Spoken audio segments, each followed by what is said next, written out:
오늘 함께 살필 말씀은 이사야서 2장 1절부터 5절까지의 말씀입니다.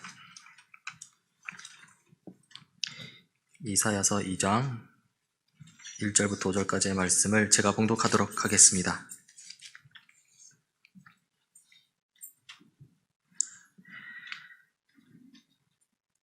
아모스의 아들 이사야가 받은 바 유다와 예루살렘에 관한 말씀이라.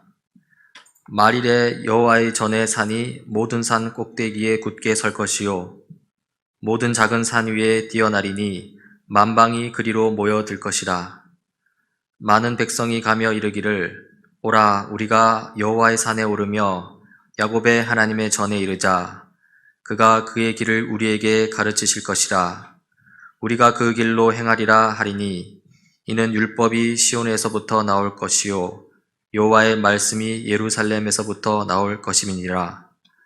그가 열방 사이에 판단하시며 많은 백성을 판결하시리니 우리가 그들의 칼을 쳐서 보습을 만들고 그들의 창을 쳐서 낫을 만들 것이며 이 나라와 저 나라가 다시는 칼을 들고 서로 치지 아니하며 다시는 전쟁을 연습하지 아니하리라.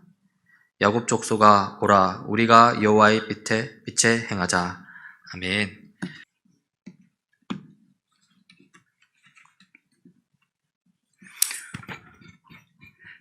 예, 요즘 전 세계 내 그 이목이 우크라이나 전쟁에 쏠려 있습니다. 단순히 그 전쟁 자체뿐만 아니라 그 전쟁 때문에 연료난이 일어나고 식량난이 일어나고 또 인플레이션이 일어나고 경제가 침체될 것이라고 모두를 경고하고 우리가 그런 위기에 지금 직면을 하고 있습니다. 2차 대전 이후에 가장 큰 전쟁은 물론 우리 6.25 한국 전쟁이었고 그 다음이 바로 이 우크라이나 전쟁이 아닌가 그렇게 생각합니다. 우리나라도 다른 나라의 전쟁에 대해서 지금만큼 이렇게 관심을 많이 써본 일이 없습니다. 전쟁을 위해서 적어도 이제 우크라이나가 지지 않게 하기 위해서 기도를 하고 우크라이나를 위해서 모금을 하고 심지어는 거기가 싸우겠다고 지원하는 사람까지 생겨나는 아주 그 특이한 현상이 일어나고 있습니다. 한국 전쟁 때는 텔레비전이 그렇게 많이 보급이 되질 않아서 전쟁이 얼마나 그 참혹한가에 대해서는 세계 사람들이 잘 몰랐습니다만 요즘은 이제 도처에 텔레비전이 사용될 수 있어가지고 전 세계가 전쟁이 얼마나 참혹하고 얼마나 비인도적이고 비인간적인가 하는 것을 아주 절실하게 느끼게 됐습니다. 그리고 바로 어제가 또 6.25 전쟁 72주년이 돼서 오늘은 이 전쟁에 대해서 한번 생각해 보겠습니다. 그동안 우리가 개인적으로 어떻게 살아야 되며 어떻게 믿어야 할 것인가를 생각을 많이 했습니다만은 또 이 큰 문제, 전쟁 문제에 대해서 성경이 뭐라고 가르치는지 우리 그리스도인들은 여기에 대해서 어떤 태도를 취해야 될 것인가를 한번 생각해 보는 것도 의미 있다고 생각합니다. 성경을 전체로 보면 당연히 전쟁에 대해서는 부정적입니다. 성경이 전쟁이 좋다고 절대로 그렇게 가르칠 수가 없습니다. 이스라엘은 무수한 전쟁을 치렀고 상당 부분은 하나님께서 허락하셨고 심지어는 하나님의 도움으로 전쟁을 하고 전쟁 이기고 그렇게 했습니다. 그런데도 불구하고 전쟁 그 자체는 부정적으로 봅니다. 다윗은 아주 신실한 마음으로 자기는 궁전을 지어가지고 잘 사는데 하나님의 괴는 천막 안에 있어서 안 되겠다. 그래서 성전을 짓겠다고 했지 않습니까? 그럴 때도 다윗은 성전 짓지 못한다. 왜냐하니까 그는 전쟁을 너무 많이 치렀고 너무 많은 피를 흘렸기 때문에 성전 지을 자격이 없다. 그렇게 말씀하셨습니다. 그러니까 하나님은 비록 다윗을 돕고 다윗이 하나님의 도움으로 전쟁을 치르고 이기고 했지만은 그 자체가 아름다운 것도 아니고 바람직한 것도 아니다 하는 것을 분명히 말씀하셨고 특별히 오늘 본문, 이것은 가장 그 이상적인 상황, 마지막 때 하나님의 공의로운 심판이 이루어진 뒤에는 어떤 상태가 되겠는가? 당연히 전쟁이 없는 그런 상태로 서술을 하고 있습니다. 대부분의 신학자들은 오늘 우리 본문으로 채택한 그 이사야 2장 1절에서 5절의 말씀, 우리가 이게 뭐 평화의 찬가라 할까요? 그렇게 별명을 붙일 수 있을 것입니다만, 이건 언제 일어날 것인가? 어떤 사람은 팍스 로마가 지배할 때는 그리스, 로마, 이스라엘 그 나라들이 로마의 식민지가 되어서 서로 전쟁을 하지 않았으니까 그게 로마의 평화다, 그렇게 해석한 사람도 있습니다만은 그건 일부고, 대부분의 신학자들은 역시 예수님 재림 때, 즉 이 세상의 종말, 하나님의 공의로운 심판이 이루어진 뒤에 일어난 상황을 서술한 것이다, 그렇게 해석합니다. 4절에 칼을 쳐서 보습을 만들고 창을 쳐서 낫을 만들며 나라와 나라가 칼을 들고 서로를 치지 않을 것이며 다시는 군사훈련도 하지 않을 것이다. 얼마나 멋집니까? 무기 만들 필요가 없다. 군사훈련을 할 필요가 없다. 그런 시대가 올 것인데, 그런 시대는 예수님의 공의로운 심판이 이루어진 뒤에 일어날 것이라는 걸 말합니다. 무기가 소용이 없어지고, 그리고 무기들이 모두 평화로운 삶의 목적으로 사용되는 도구로 재활용될 것이라고 그렇게 합니다. 지금 전 인류는 이 군사비에 막대한 돈을 지금 쓰고 있습니다. 스톡홀름에 있는 국제평화연구소에 따르면은 2015년 기준으로 전 세계 군사비 지출은 1676조, 막대한 돈입니다. 전투기를 구입하고 탱크를 구입하고 비행기를 구입하고, 하여튼 뭐 새로운 기술이 개발되면 반드시 그게 또 무기로 이용이 되는, 뭐 컴퓨터도 말할 것도 없고 레이더는 말할 것도 없고, 최근에는 드론이라는 게 나오더니 드론이 평화로운 목적으로만 사용되는 게 아니라 군사용으로 아주 막대한 그 힘을 발휘한다고 그래요.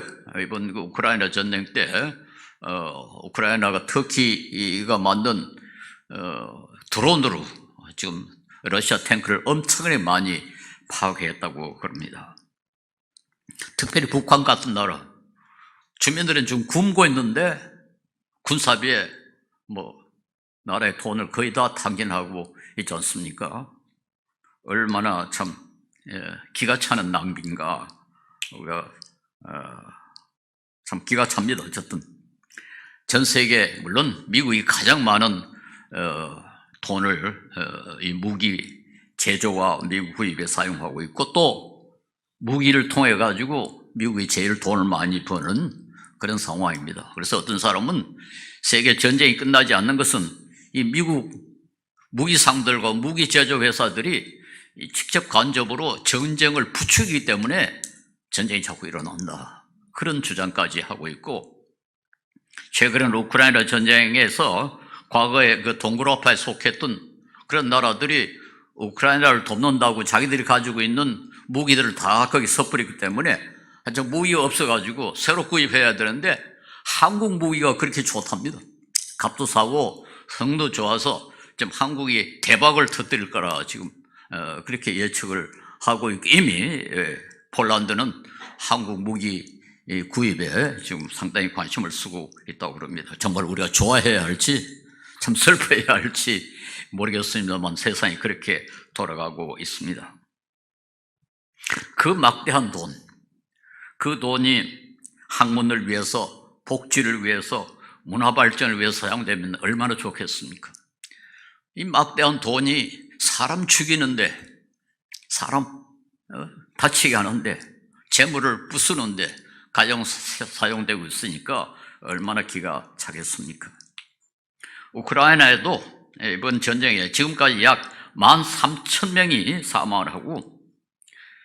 사망했다고 합니다. 군인이 약 5,500명, 민간인도 약 7,500명이 희생됐다고 합니다. 우리 한국 전쟁과는 비교도 안 됩니다만은, 그러나 전쟁이 그렇게 오래 시작되지도 않았는데도 불구하고, 계속되지 않았는데도 불구하고 이렇게 많은 생명들이 희생되었습니다.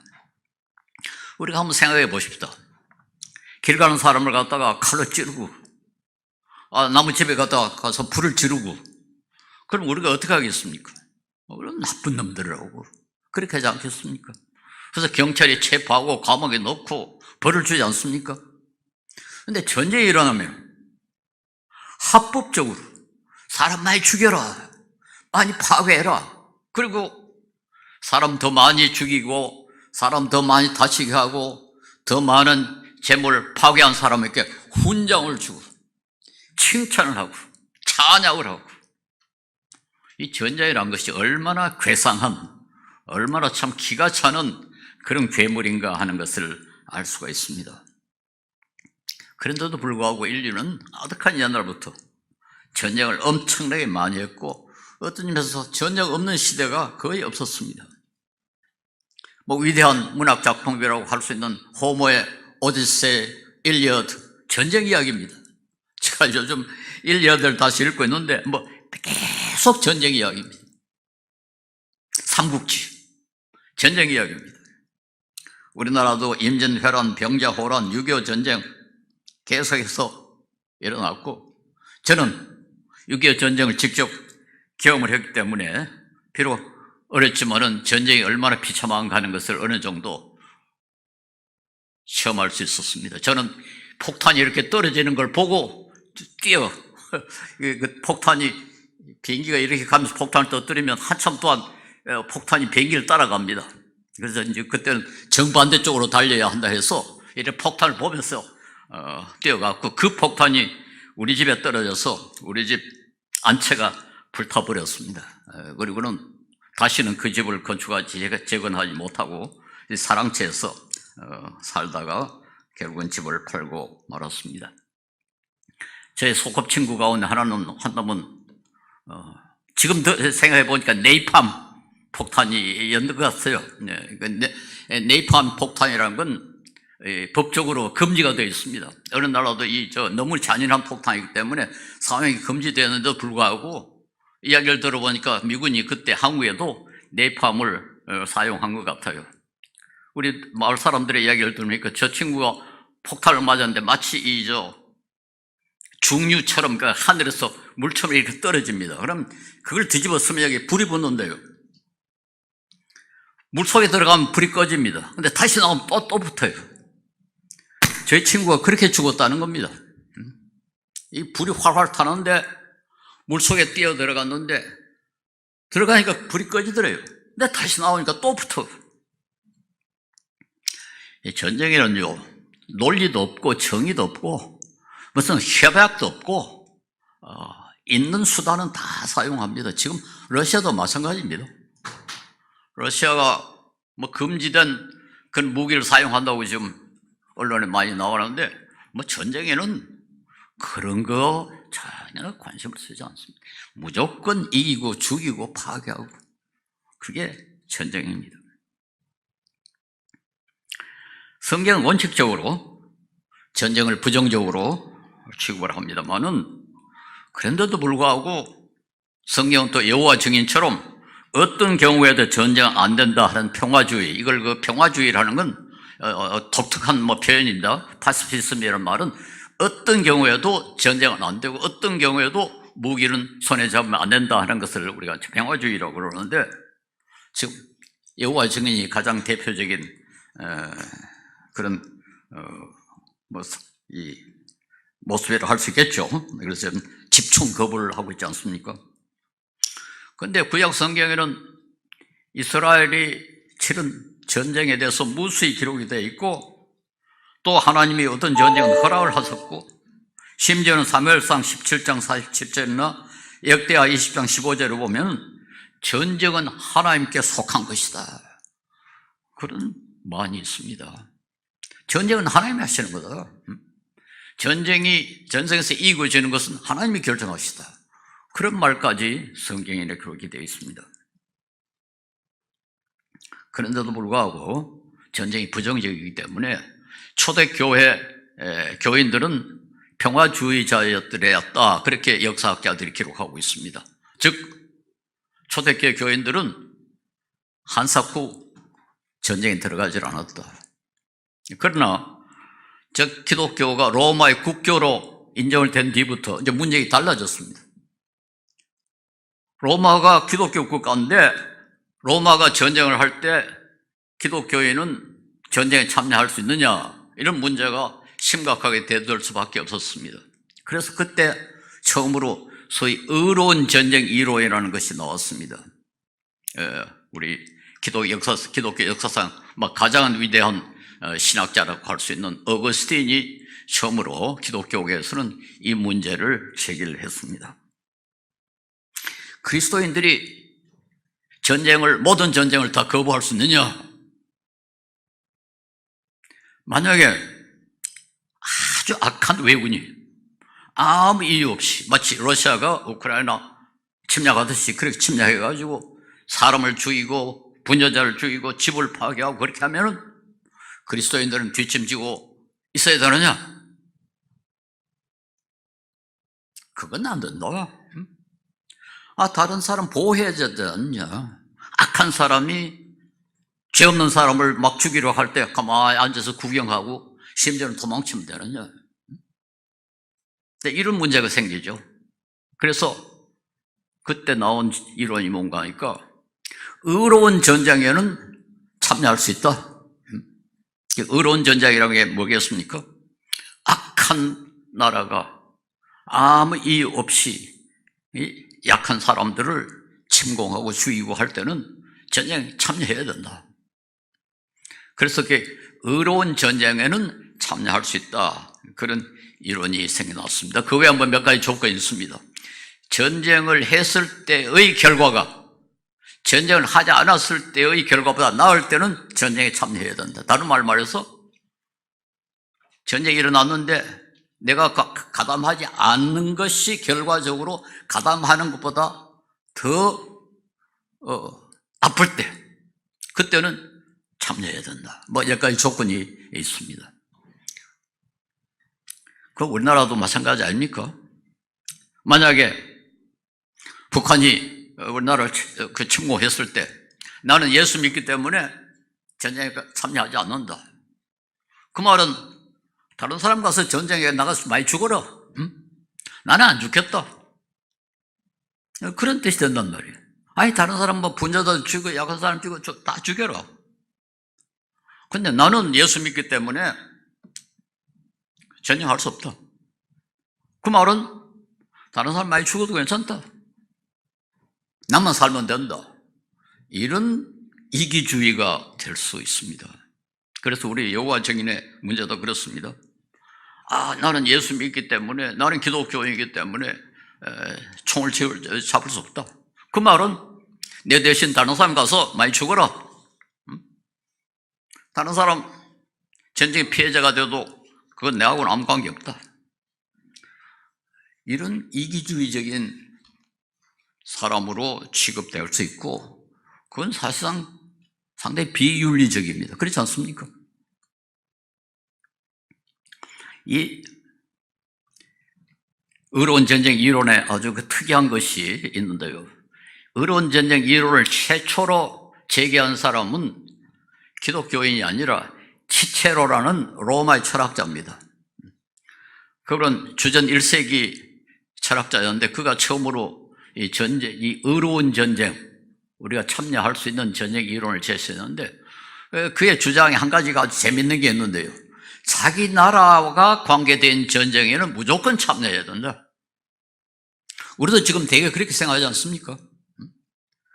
우리나라가 침공을 받거나 우리나라가 다른 나라를 침략하거나 상관없이 우리나라가 전쟁을 하면은 국민은 무조건 전쟁에 참여해야 된다. 그런데 감사하게도 어거스틴이나 토마스 아퀴나스 같은 기독교 신학자들은 그 부분이 없어요. 기독교 신학자들은 우리나라가 전쟁을 하기 때문에 무조건 참여해야 된다는 것은 동의하지 않습니다. 우리나라가 전쟁을 하더라도 그 전쟁이 의롭지 못하면, 정당하지 못하면 참여하면 안 된다. 그런 뜻이 되겠죠. 우리나라가 못된 짓을 한다. 뭐 가장 대표적인 예는 그 나치, 독일의 히틀러가 점령을 해가지고 이태제전을 일으켰을 때 빌리 브란트라는 사람, 그때는 그 사람 이름이 헤르베르트 프람이었습니다. 이름이 달랐습니다. 헤르베르트 프람이라는 사람, 청년이 있었는데 이 사람은 이 나치 정권은 이건 잘못됐다. 비록 우리나라의 전쟁이지만은 이건 옳지 못한 전쟁이다. 그래서 노르웨이와 스웨덴으로 망명을 갔습니다. 거기서 이름을 바꿔가지고 빌리 브란트라는 이름을 갖고 이 반전 활동을 했습니다. 2차 대전이 끝난 뒤에 그가 독일을 귀국해서 마침내 독일 수상이 됐고 아주 유명한 독일 수상입니다. 그런 나중에 아주 강한 반공주의자였지만은 그런데도 불구하고 동그랗게 여러 나라와 외교 관계를 맺었고 반공주의자였고 미국하고 가까웠으면서도 소위 오스트폴리틱이라고 독일의 그 동방정책 처음으로 시작을 해가지고 독일 통일에 기초를 쌓았습니다. 그래서 그는 노벨 평화상을 받았습니다. 자기 나라 전쟁인데 자기 나라가 전쟁을 하는데 그걸 반대를 했으니까요. 나라보다 더 중요한 것은 정의다. 그 전쟁이 옳으냐 그러냐가 더 중요하지 그게 우리나라냐 아니냐가 중요한 게 아니다. 그게 사실은 기독교적 정신이라 그렇게 말할 수 있습니다. 그런데 성경은 전쟁을 반대하는데도 불구하고 왜 성경을 그 전쟁을 금하지 않은 말하자면 평화주의를 주장하지 않을까? 그건 인간의 죄라는 것을 무시하지 않기 때문입니다. 아니, 전쟁을 거부하기만 하면은 확실히 평화가 온다는 걸 알면은 우리가 모두 전쟁 거부해야죠. 내가 어떤 경우에도 총을 들지 않는다. 나는 절대로 전쟁하지 않는다. 그렇게만 하면은 이 세상에 전쟁이 없어지면은 우리 모두가 그렇게 해야죠. 그러나 인간은 그런 고상한 존재가 아니에요. 힘이 없으면은 당하고 힘이 있으면 또 침해하고 인간의 욕심, 적당히 잘 먹고 잘 사는 게 아니라 굉장히 잘 먹고 잘 살려고 그러고 그것도 그런 사람들끼리 힘을 합쳐가지고 집단 이기주의가 생겨서 우리가 힘이 있어야 된다. 그래서 우리가 힘이 있어야 적이 침략하지 않는다. 그런 또 두려움. 이게 또 적용하잖아요. 지금 북한이 아주 전형적인 예 아닙니까? 북한은 우리가 핵을 가지고 있어야 공격당하지 않는다. 그래가지고 모든 힘을 다 핵무기 개발에 쏟는단 말이에요. 그러나 그렇게 힘이 강해지면 됐다 그런 게 아니고 그 다음에 다른 나라를 또 침공하려고 그럽니다. 그 참 신기하죠. 그러니까 전쟁이 끝나지를 않아요. 거기에다 온갖 또 이념이 생겨납니다. 공산주의, 국가사회주의, 국수주의 뭐 온갖 이념들이 생겨가지고 그 이념대로 살아야만 사람이 사람같이 되고 평화가 오고 진정한 발전이 이루어진다. 그렇게 거룩한 확신을 갖습니다. 제가 최근에 거룩한 확신이라는 제목으로 어디 칼럼을 하나 썼습니다만 가령 지금 우리 문 전 대통령 사저 옆에 주민들이 연일 데모를 하는데 왜 합니까? 그렇다 해서 무슨 돈이 생깁니까? 문 대통령이 앞으로 다시 또 집권을 할 가망이 있습니까? 그가 그대로 두면 어떻게 못된 짓을 할 위험이 있기 때문에 그렇게 데모를 합니까? 단순한 증오. 저 사람은 나쁜 사람이다. 그러므로 벌을 받아야 된다. 그런데요, 자기들의 시간을 내고 자기들 돈을 내고 그렇게 연일연야 데모를 해요. 그게 뭡니까? 거룩한 확신이 있기 때문에 그렇습니다. 우리가 생각하고 있는 이 이념은 절대적으로 옳다. 그런데 문 대통령이 그것에 거슬리는 짓을 했기 때문에 벌을 받아야 된다. 그밖에 없거든요. 아무 이해관계도 없고요. 그런데 그 확신이 어느 정도 하니까 일도 안 하고 그 귀한 시간 내가지고 그렇게 데모를 하는 겁니다. 여러분, 이런 이념의 확신, 이게 얼마나 무서운가를 알아야 됩니다. 저는 어느 쪽을 편들 생각은 전혀 없습니다. 이번 선거에 저는 새 당 후보자에게 투표를 했어요. 그러니까 저는 보수도 아니고 진보도 아닙니다. 그러나 그런 이념이 얼마나 위험하다 하는 것은 제가 잘 압니다. 그게 바로 히틀러가 그렇게 수많은 사람을 죽이고 그런 거룩한 확신이 스탈린이, 모택동이, 김일성 3부자가 그리고 폴포트가 그렇게 수백만 사람을 죽인 그 힘 아닙니까? 그런 것이 전쟁을 일으킵니다. 그래서 이 세상의 전쟁은 끝나질 않습니다. 마가복음 13장 7절에 예수님께서도 또 너희는 여기저기에서 전쟁이 일어난 소식과 전쟁이 일어날 것이라는 소문을 듣게 되어도 놀라지 말아라. 이런 일이 반드시 일어나야 한다. 전쟁이 일어난다. 그게 현실이라는 겁니다. 그러니까 인간이 가지고 있는 이 편견, 편애, 이기주의, 집단 이기주의 이런 것들이 계속 전쟁을 일으킨다 하는 겁니다. 그래서 이제는 우리가 무조건 전쟁을 거부할 것이 아니라 반대할 것이 아니라 전쟁이 일어나지 않을 상황을 만드는데 공헌을 해야 되지 않나. 그게 훨씬 더 현실적인 그런 접근이라고 생각을 합니다. 예수님도 전쟁하지 마라 그렇게 가르치지도 않고 전쟁에 관계하지 말아라 그렇게 가르치지도 않았습니다. 누가복음 14장 31절에서 2절에 보면은 또 어떤 임금이 다른 임금과 싸우러 갈 때에 먼저 앉아 1만 명으로서 저 2만 명을 거느리고 오는 대화를 대적할 수 있을까 헤아리지 아니하겠느냐. 만일 못할 터이면 그가 아직 멀리 있을 때에 사신을 보내어 화친을 청할지니라. 매우 현실적인 전쟁에 대해서 예수님은 굉장히 현실적인 그런 대안을 제시합니다. 저기 쳐들어오는데 무조건 가서 죽든지 말든지 싸우고 그렇게 하지 마라. 딱 계산을 해보니까 우리 힘 가지고는 도저히 전쟁에서 이길 수 없다. 그럴 때는 가서 항복해라 그 말이죠. 그게 훨씬 낫지 않느냐. 그렇죠. 현실적이죠. 그래서 어떻게 하면 전쟁이 일어나지 않을까. 이 세상이 가르치는 방법은 간단합니다. 이 모든 그 인간의 욕망이라든가 집단 이기주의라든가 이런 이념이라든가 이런 걸 다 고려했을 때 가장 현실적인 대안은 뭔가니까 우리가 강해지는 겁니다. 우리가 강하면은 아무도 성공하지 못하죠. 그러니까 이제 모든 나라가 군비를 좀 확충하려고 그렇게 하지 않습니까? 만약에 1950년대 우리 한국이 굉장히 강했더라면 북한이 쳐들어왔겠습니까? 북한이 봤을 때 이건 간단하게 취급할 수 있다. 한 일주일이면 남한을 완전히 정복할 수 있다. 그렇게 생각했으니까 시작을 한 거거든요. 러시아가 왜 우크라이나에 들어왔습니까? 일주일이면 다 끝낼 거라고 지금 그렇게 믿었습니다. 막강한 힘이 있으니까 그리고 우크라이나는 아무 힘도 없으니까 아주 쉽게 공격할 수 있다. 어느 나라도 미국이나 중국이나 러시아에 선전포고하지 않습니다. 그 나라 공개해봐야 도저히 이길 수 없으니까 안 하죠.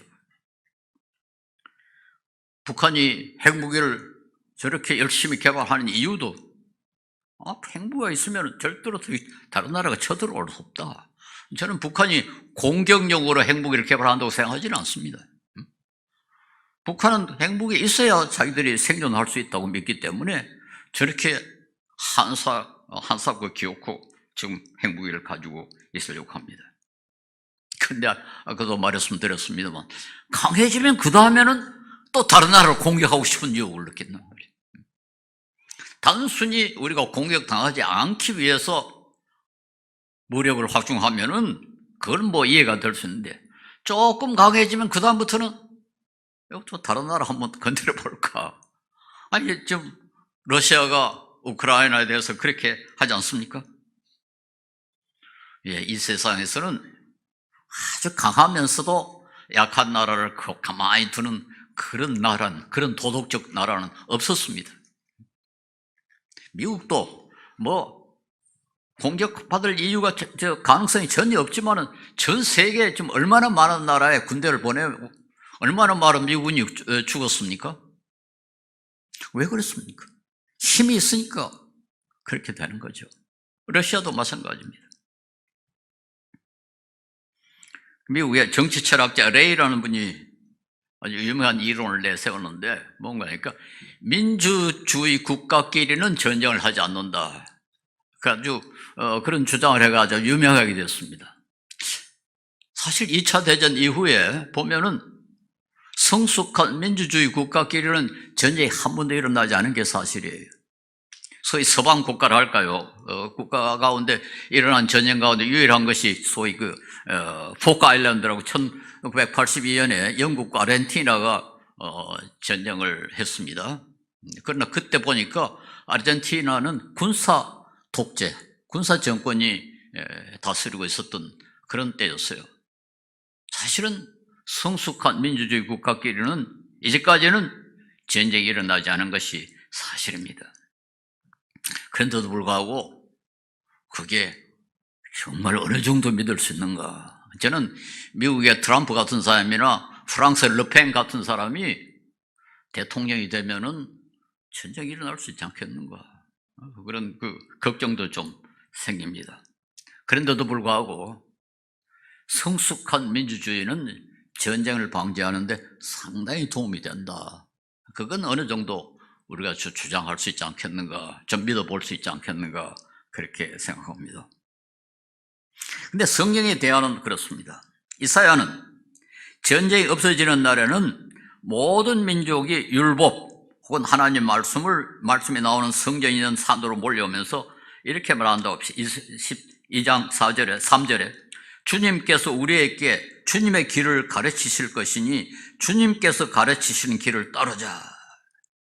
그리고 4절에 보면 민족들 사이의 분쟁을 주님께서 판결하시고 뭇 백성이 사이의 갈등을 해결하실 것이기 때문이다.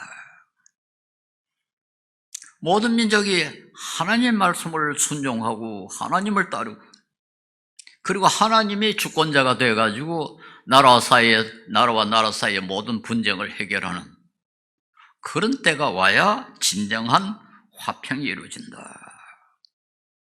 그런데요, 재밌는 것은 이사야 2장에 있는 말씀, 우리가 평화의 송가라고 그렇게 별명을 붙일 수가 있는데 이와 거의 비슷한 말씀이 미가서 4장 1절에서 5절에도 나옵니다.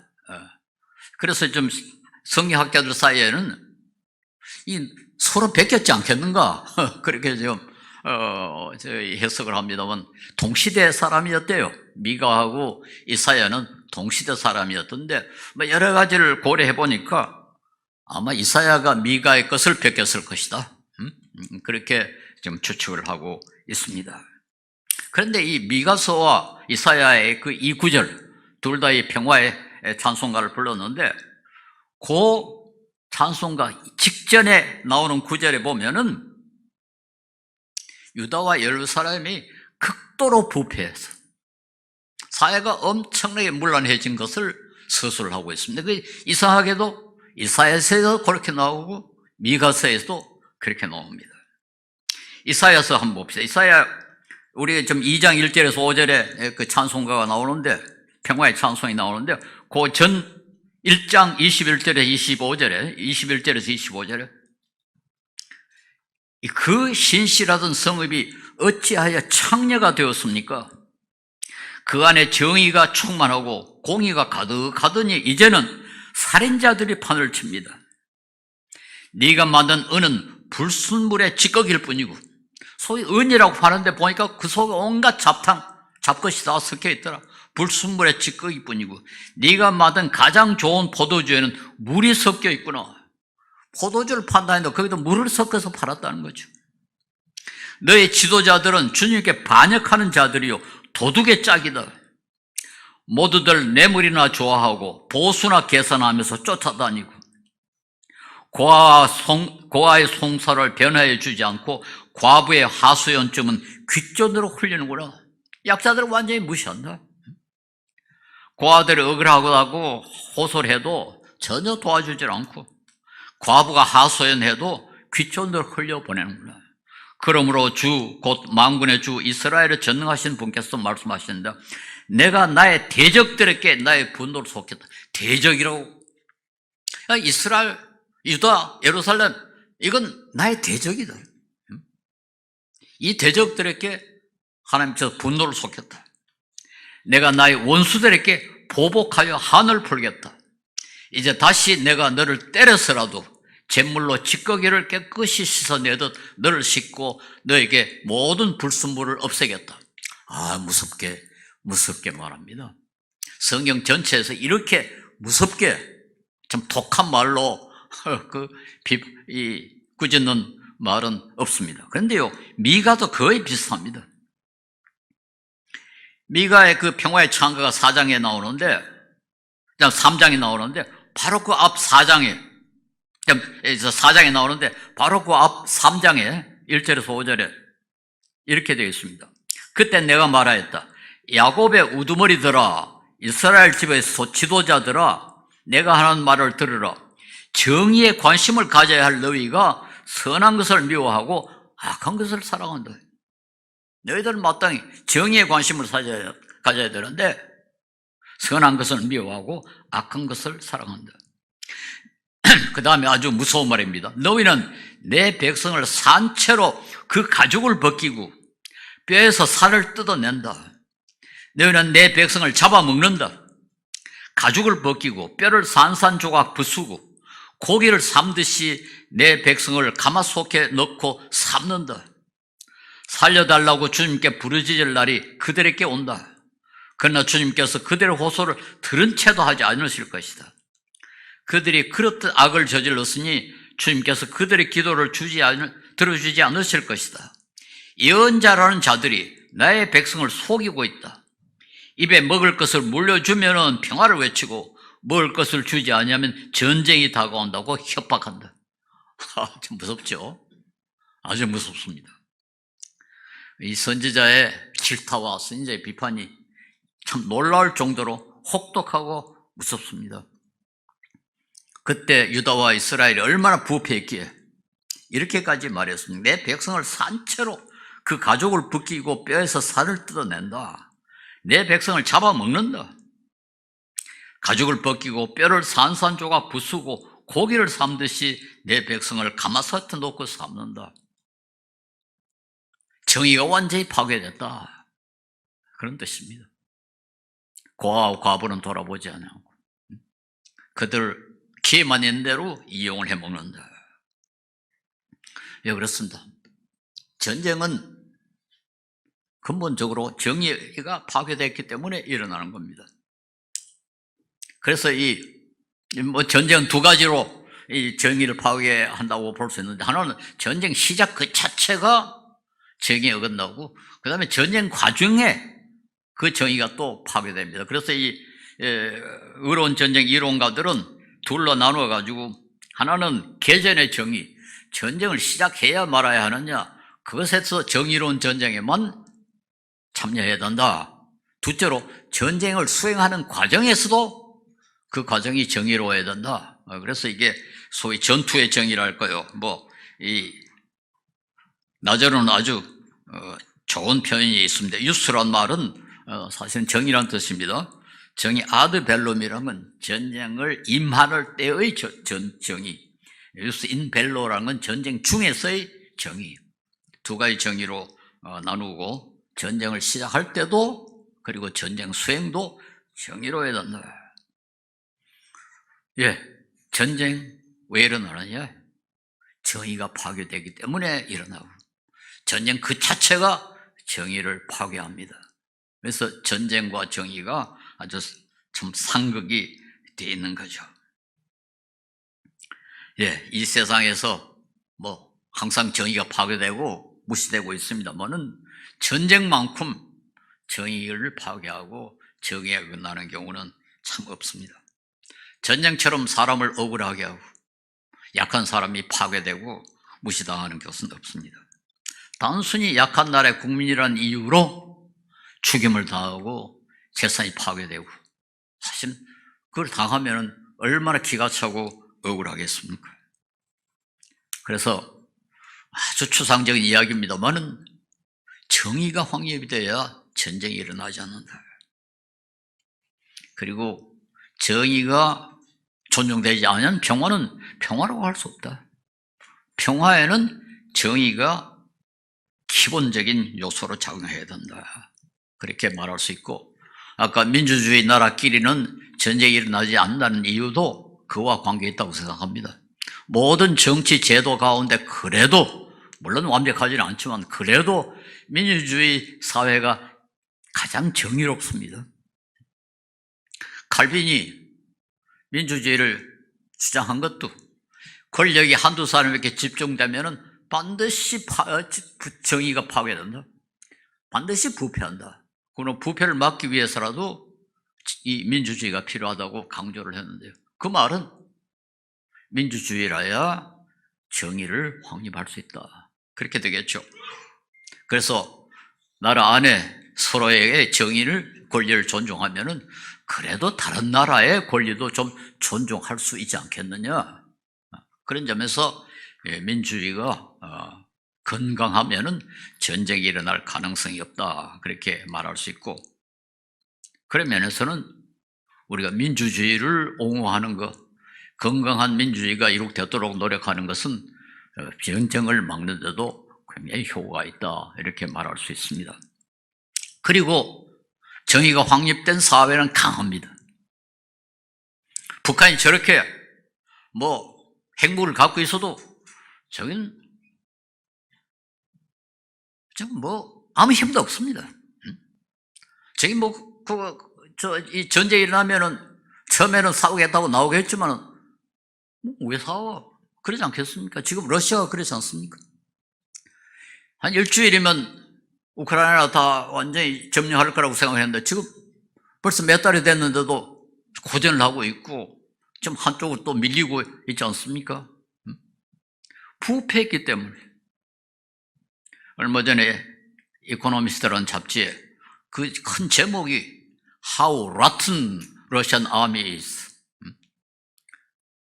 러시아의 군인이 얼마나 부패했는가. 그 특집이 나왔어요. 독재하면 반드시 부패하게 되어 있고 부패하면 힘이 없습니다.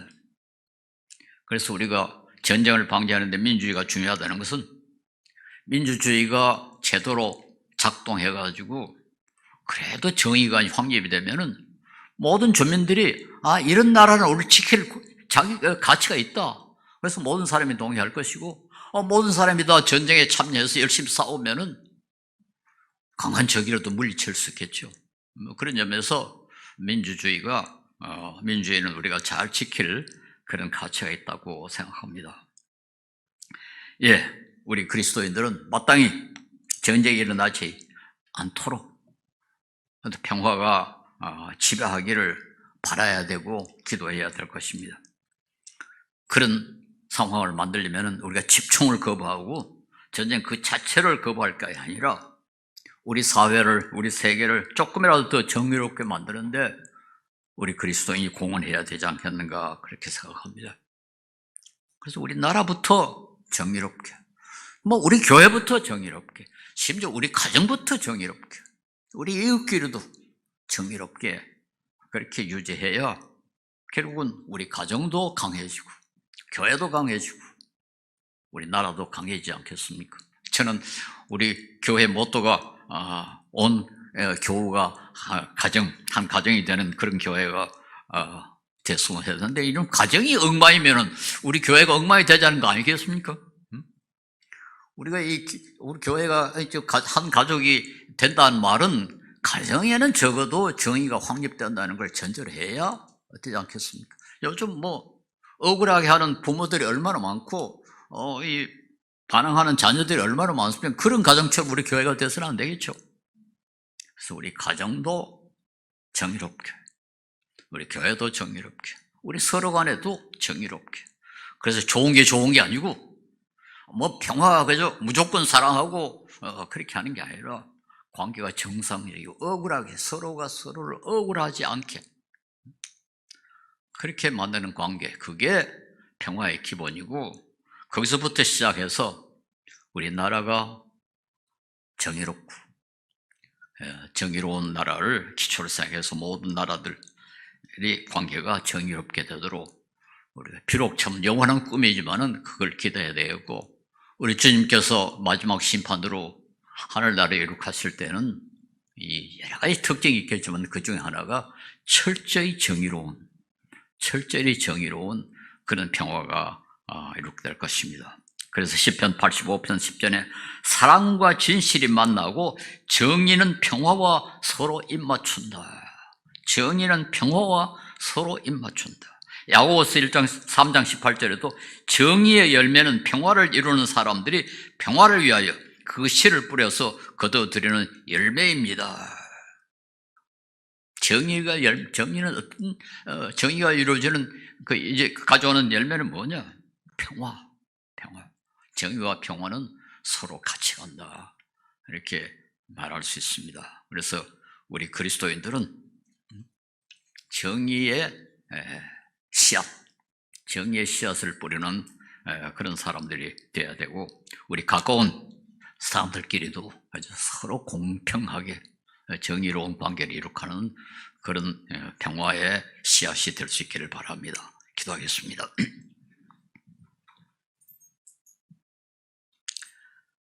자비로우신 주님, 너무나 많은 사람들이 전쟁으로 죽고 다치고 재산을 잃습니다. 주님께서 불쌍히 보시옵소서. 우크라이나 전쟁이 빨리 끝날 수 있기를 주님께서 역사해 주시옵시고, 전 세계 그리스도인들이, 그리고 우리 자신부터 우리 이웃과 우리 가족과 모든 사람들과 더불어 정의롭고 평화로운 관계를 유지할 수 있도록, 우리가 정의의 씨앗이 될 수 있도록, 평화의 씨앗이 될 수 있도록 우리를 사용하여 주시옵소서. 예수님 이름으로 기도합니다. 아멘.